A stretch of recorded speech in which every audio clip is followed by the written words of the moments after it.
जय Swaminarayan. Welcome to Rekha क्याडा hobbies. अगर आप लोगों ने मेरी चैनल को अभी तक सब्सक्राइब नहीं किया तो प्लीज़ सब्सक्राइब माय चैनल। आज हम साबूदाना वड़ा बनाएंगे। ये साबूदाना वड़े हम किसी भी प्रकार के व्रत में खा सकते हैं।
हाथ की मदद से अच्छी तरह से मैश कर लिया है। 2 छोटी चम्मच लाल मिर्च का पाउडर डाल दीजिए। इस मिश्रण से हाथ की मदद से गोले बना लीजिए। ऐसे मैंने एक प्लेट में गोले बना लिए हैं। इस गोले को एक तरफ रख दीजिए। अब हम चटनी बनाते हैं। चटनी बनाने के लिए हरी मिर्च, अदरक, लंबी वाली हरी मिर्च, मूंगफली और धनिया की ज़रूरत पड़ेगी। चटनी के लिए दही की भी ज़रूरत पड़ेगी। मिक्सी की जार में ये सभी चीज़ों को डाल दीजिए। इस जार में आधी छोटी चम्मच नमक डाल दीजिए।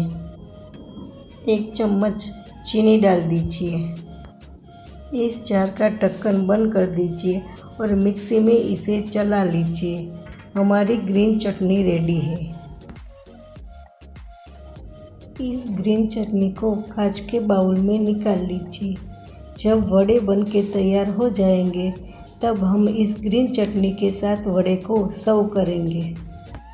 हमने वड़े को एक तरफ रख दिया था। अब पहले से हमने तेल को गरम कर लिया था। अब इस वड़े को डीप फ्राई कर लीजिए। वड़े को बीच बीच में पलटते रहिए। इस वड़े को तलते समय खास ध्यान रखिएगा, इसकी फ्लेम को हाई मत रखिएगा, गैस की फ्लेम को मीडियम ही रखिएगा। अगर ज़्यादा रखेंगे तो ये वड़े अंदर से कच्चे रह जाएंगे और ऊपर से एकदम जल जाएंगे। इस वड़े को एक प्लेट में निकाल लीजिए। वाह, कितने क्रंची वड़े बने हैं।